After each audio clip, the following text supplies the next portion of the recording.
Quand j'imagine ce que doit être une expérience psychédélique, je pense à des scènes comme ça,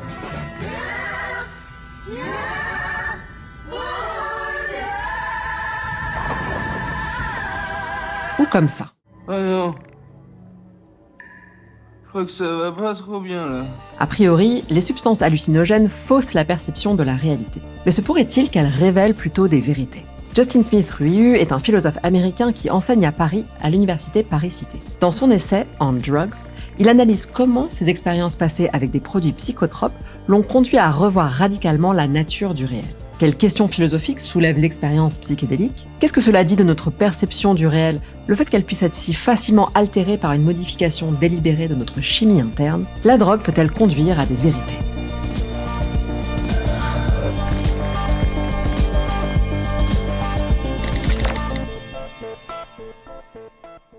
Quand on parle de drogue, il y a plein de discussions sur comment les définir et les classer, sachant qu'il est fréquent qu'une même substance soit amenée à changer de statut au cours de l'histoire et à être considérée tantôt comme illicite, tantôt comme thérapeutique, tantôt comme récréative. L'alcool était un temps prohibé aux États-Unis, tandis que la cocaïne était légale en Europe. Dans son livre, Justin Smith Ruiu liste toutes les drogues, dans le sens large du terme, qu'il a consommées dans sa vie, du cannabis au LSD en passant par le Xanax, le Prozac, la caféine et l'alcool. Mais ses réflexions philosophiques puisent surtout dans 2 expériences qu'il a eues en 2023 aux Pays-Bas, avec des truffes de psilocybine, un champignon hallucinogène qui, je précise, est légal là-bas. How does a philosopher like yourself end up writing a book about his experience with psychedelic drugs?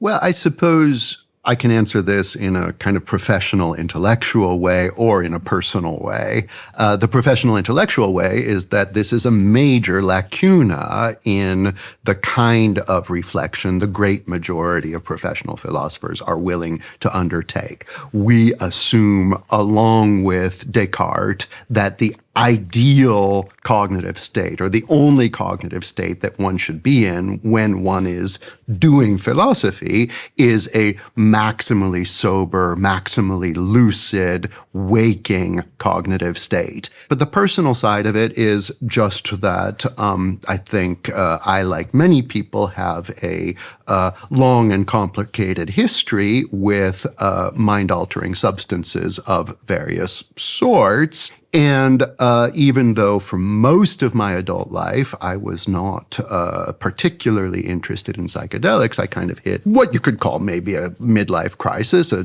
difficult period there in my late 40s, where suddenly it seemed very attractive to me as a way of kind of catalyzing a reset, seeing if that would work. And so I sought out some psilocybin, and indeed, it was a profound reset.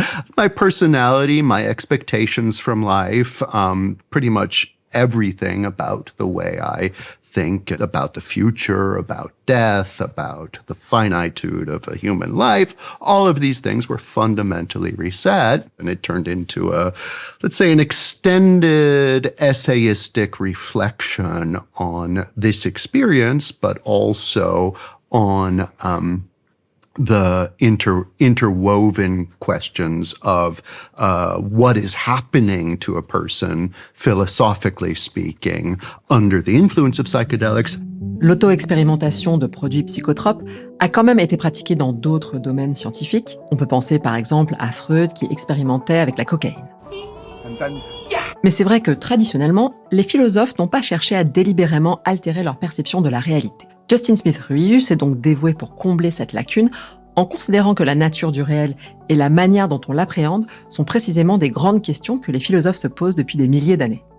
Typically, since at least Aristotle, philosophers have tried to say, we are not mystics, we're not poets, and the difference between us and the mystics and the poets is that anything that we recognize as relevant for our consideration, as legitimately within our bailiwick, is going to be expressible in propositional form. And so somewhat corollary to that is what is often called, again, descending from Aristotle, the law of the excluded middle. And you can express this as everything either is or is not the case. And it's a rule that just fundamentally breaks down under the influence of psychedelics, right?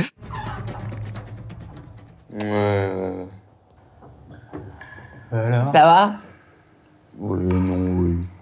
One of the things that a person can experience is a feeling that, I both exist and do not exist, or, the external world both exists and does not exist. You see this in particular in the case of the dissolution of the ego, which is a common experience described by lots of people who have tried to account for what psychedelic drugs are like, because it can also be accompanied by a tremendous kind of experience of the opposite of that, where you feel like you are Lord of the universe. I am the resurrection and the light! And the fact that you can have these two polar opposite experiences and not be sure which one to decide for is in itself, I think, quite interesting. Much like in dreams, you have experiences that seem to refuse to submit themselves to that law. But on the other hand, philosophy, when it feels a bit bold, has throughout history often been willing to take on other domains of human experience that are also famously resistant to the law of the excluded middle, like, for example, love. Dans son essai, Justin Smith Ruiu recense minutieusement les effets ressentis sous psilocybine, comme la dissolution du soi. This mushroom, it took me somewhere. I went on a trip you wouldn't believe. Il évoque aussi un accès à d'autres mondes, comme le monde d'où vient la musique. Mais ce qui m'a surtout intéressé, c'est la manière dont il compare les altérations de la perception produites par des substances avec les altérations qui se produisent naturellement, quand on est a priori totalement sobre, des altérations qu'avait notamment décrites le philosophe britannique David Hume au XVIIIe siècle. Hume notices that if you are, say, looking at a table and then you start to walk away from the table, but you keep your eyes fixed on the table as you walk away, what you are seeing will get smaller. Yeah. You have other reason to believe that the table itself is not getting smaller. So, the reason that's interesting to me in the context of this book is, let's go further. Hume was interested in the example of shrinking tables, but what if we talk about breathing tables, or tables that give you the strong sense that they love you, or that they're somehow harboring the soul of your dead grandmother, or something like that. You can have such profound experiences. I'm not going to say that they're grounded in external reality as it is, or in the essence of the table, or anything like that. But I am going to say that the fact that we can have those experiences seems at least as relevant to me to working out what human consciousness actually is, as the fact that we perceive the table to be shrinking when we're walking away from it. Évidemment, la table ne rétrécit pas plus qu'elle ne respire. Mais ça soulève la question de savoir pourquoi certaines perceptions erronées sont jugées comme des hallucinations complètement irréelles, alors que d'autres sont acceptées comme de simples illusions d'optique qu'on peut facilement corriger et intégrer à notre compréhension du réel.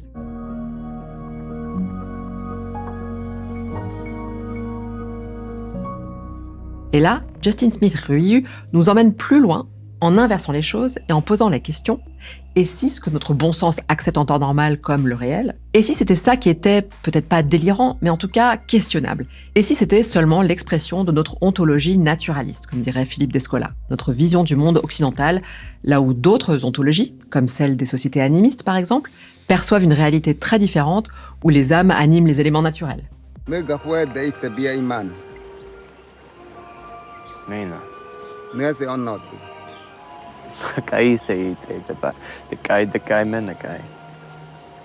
Iñete ije fueda, urue apena onode, onoñedo, ije anaconda hito. onodka nukarija anad. Iesede wafweta. I think a lot of what we take to be common sense is, I don't want to say it's bonkers, but I do want to say that there's a particular historical trajectory that caused us to see that as common sense. And, another good example, again, getting back to animist societies, it seems to be the default for human beings in most times and places throughout the world to just take it for granted that streams and rivers and mountains and trees are full of soul in some way, that have willful, animate, conscious beings teeming within them. And now we live in a world where it's just the default commonsensical view that the external world is inert, bare extension, particles in motion, however you want to put it.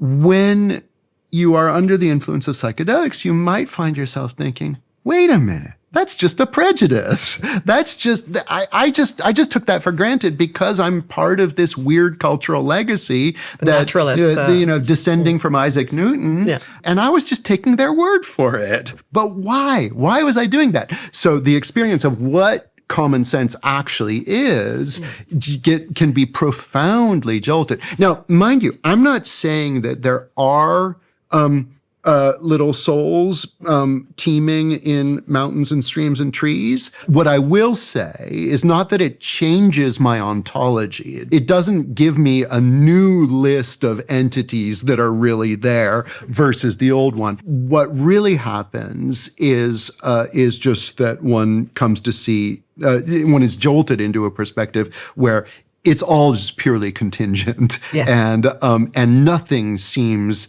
like it deserves to be called common sense anymore. J'aime bien cette idée que finalement l'expérience psychédélique lui a moins permis de voyager mentalement vers un ailleurs que de jeter le trouble sur ce qu'il prenait habituellement pour le réel et qui est tout aussi conditionné par la chimie interne du cerveau. Ça paraît évident quand on y pense, mais c'est vrai que même en temps normal, même quand on est lucide, concentré, rationnel, nos cerveaux dépendent d'un système complexe d'hormones et de neurotransmetteurs pour pouvoir appréhender le monde. Well, that's what I found very stimulating in your book is from the psychedelic experience, rethinking what common sense, ordinary, sober perceptions are and what they're made of. And suddenly thinking, wait a minute, even when we're sober, actually, you have an expression at some point, you say, all brains are on drugs. All anyway, brains are on if you think drugs, of hormones or things like that. At some point, I indulged this thought experiment. What if we, as an evolved species, were capable of producing endogenous LSD? So it's conceivable that human brains would produce a psychedelic compound, and that we would pass our entire lives in that cognitive state.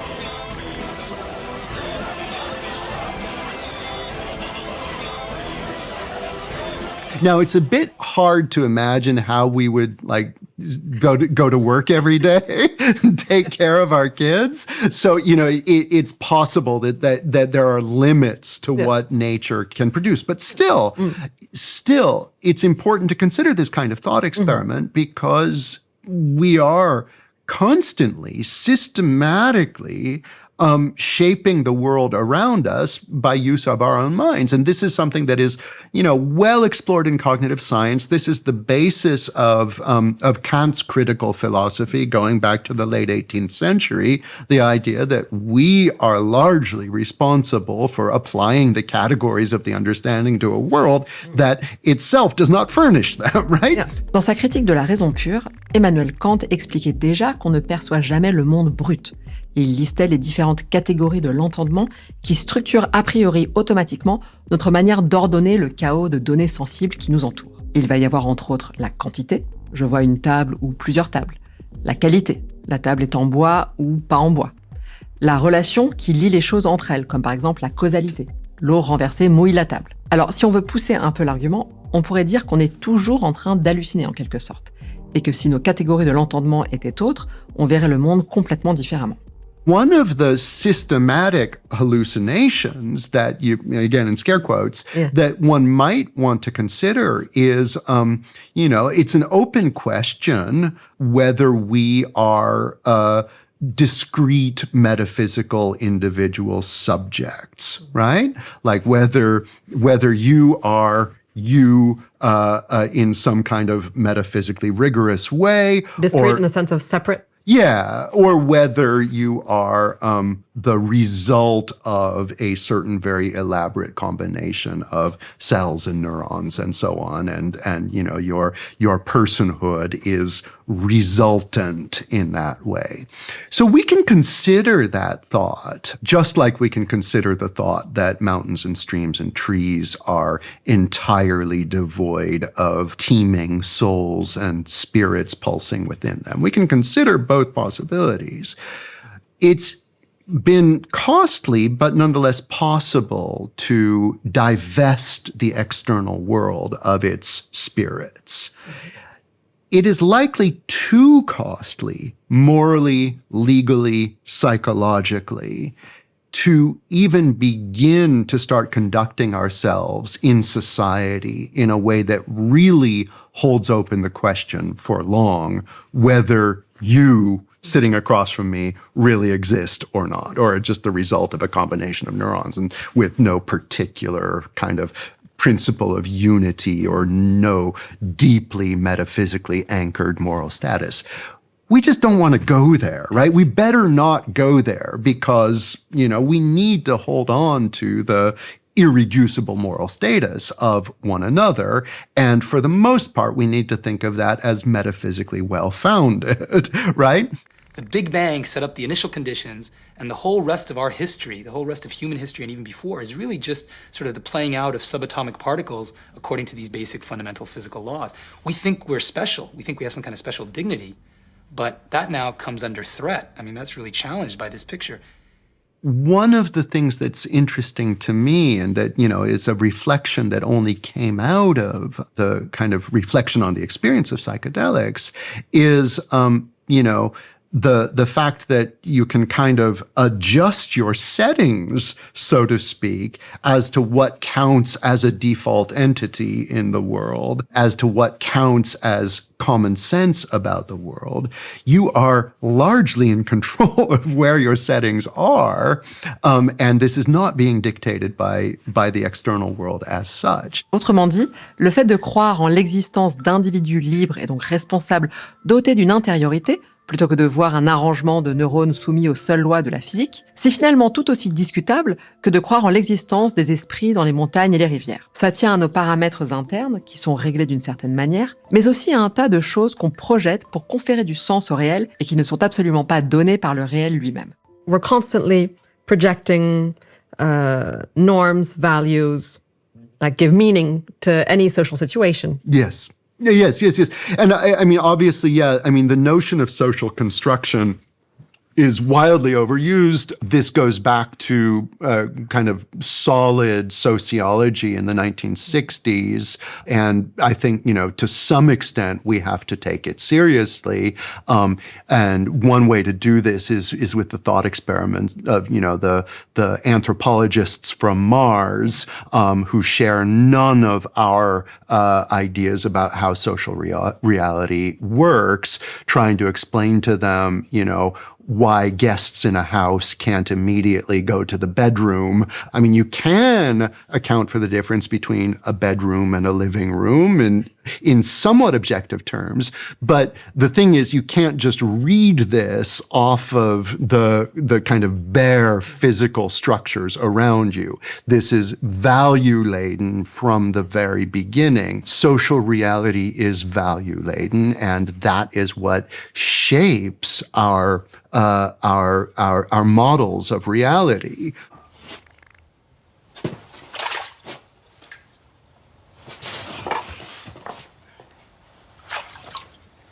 One of the points of the book is that part of the way our language for describing psychedelic experience is inadequate is that we tend to describe it as if it were like a spectacular fireworks show or a laser light show or something like that.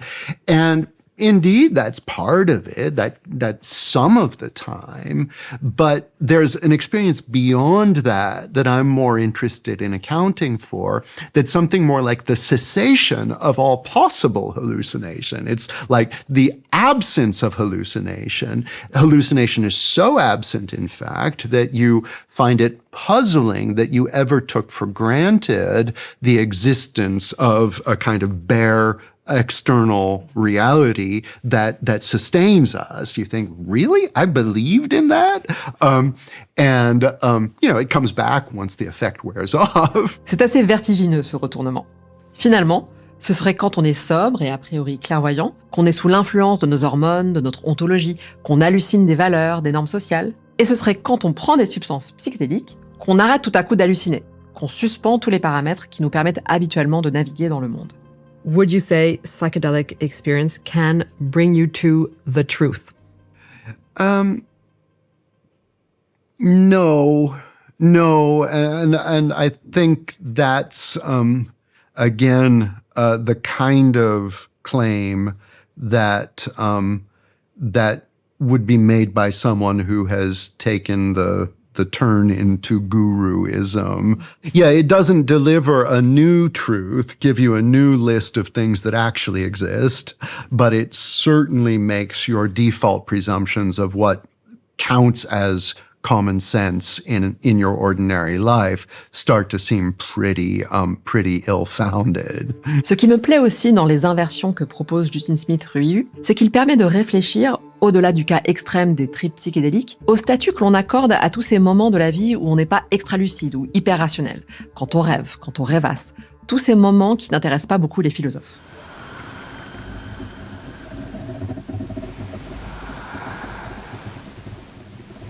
Nature just knows instinctually how to stay on. The period of philosophy that interests me most is rationalism in the 17th century, figures like Descartes and Leibniz. Essentially, what imagination is, literally understood, is the faculty of being able to imaginate, that is to say, to generate images.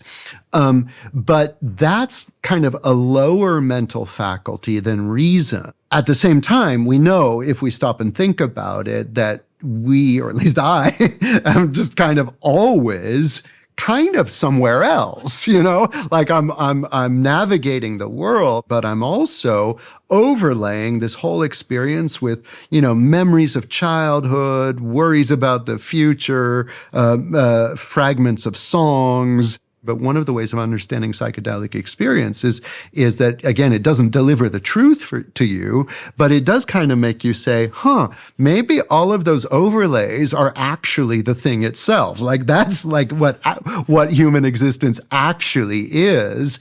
And I do my best at screening them out in order to be a responsible adult. But now that I'm kind of just letting myself go, I've got to admit that those things are making a pretty compelling case for being the ultimate ingredients of reality.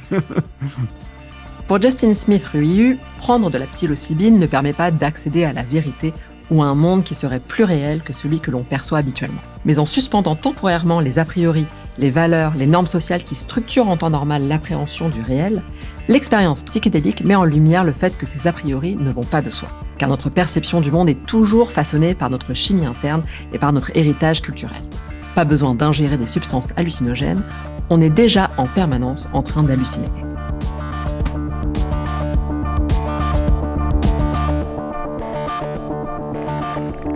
Pour aller plus loin, mes sources sont en description et pour garder les idées larges, il y a d'autres épisodes. À bientôt!